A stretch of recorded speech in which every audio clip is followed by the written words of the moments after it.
അവളുടെ കെട്ടയച്ചിട്ട് എന്തിനാണ് ഫോൺ ചെയ്യണമെന്ന് പറഞ്ഞപ്പോ ഇന്ന് പുറപ്പെടാൻ പറ്റിയില്ല, നാളെ വരാൻ പറ്റുള്ളൂ.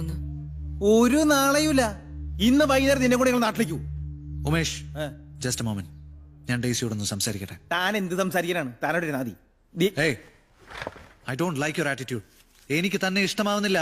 താൻ എന്നെ കയറി പ്രേമിക്കാനൊന്നും വരണ്ട. തനിക്ക് കാശ് എഴുതി തരാൻ ഞാനല്ലേ, ഞാൻ പറഞ്ഞ ജോലി ചെയ്താൽ മതി. ഒരുമാതിരി ബൂർഷ ടോണിൽ എന്നോട് സംസാരിക്കരുത്. സംസാരിച്ചാണ് എന്ത് ചെയ്യൂ?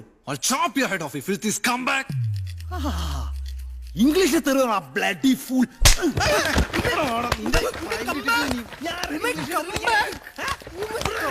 ബാക്കിലോട്ട് വരാൻ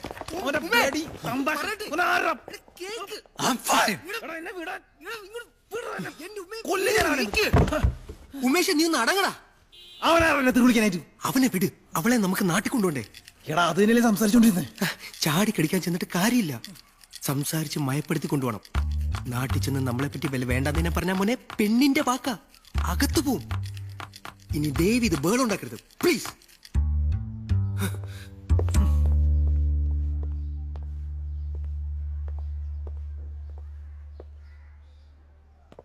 നീ അവനെ കൊണ്ടുപോയത് നന്നായി, ഇല്ലെങ്കിൽ ഞാൻ അവനെ കൊന്നേനെ. വെറുതെ ചിരിപ്പിക്കരുത്. അവളോട് ചോദിക്കാനുള്ള പോയി ചോദിക്കും.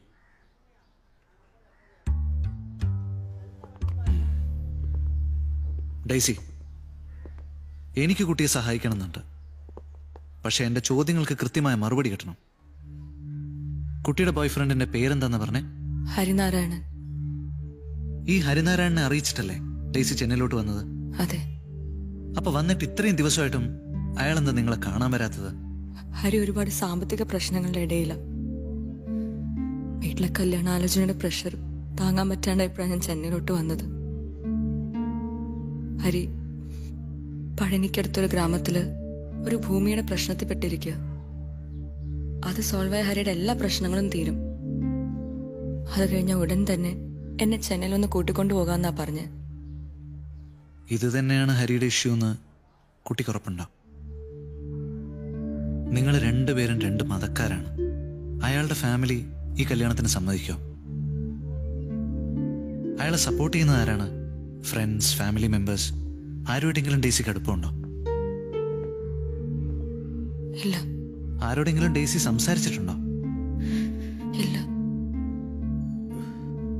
പിന്നെ എന്ത് ധൈര്യത്തില കുട്ടി നീ ഇയാളെയും വിശ്വസിച്ച് നാട്ടിൽ നിന്ന് ഇറങ്ങി പുറപ്പെട്ടത്? എനിക്കറിയില്ല, എനിക്കൊന്നും അറിയില്ല. ഞാൻ ആരെയും കണ്ടിട്ടില്ല, ഞാൻ ആരോടും സംസാരിച്ചിട്ടില്ല. ഞാൻ സ്നേഹിക്കുന്ന എന്റെ ഹരിയെ പോലും ഞാൻ ഇതുവരെ കണ്ടിട്ടില്ല. പിന്നെ നീ ഇയാളുമായിട്ട് എങ്ങനെ? ഞങ്ങൾ പരസ്പരം അടുത്തതും ഇഷ്ടത്തിലായതും എല്ലാം ഇന്റർനെറ്റ് വഴിയാ. എവൾക്ക് ഭ്രാന്തള. നേരിട്ട് കാണാതെ എന്ത് പ്രേമം? തേങ്ങാ കൊല. ഈ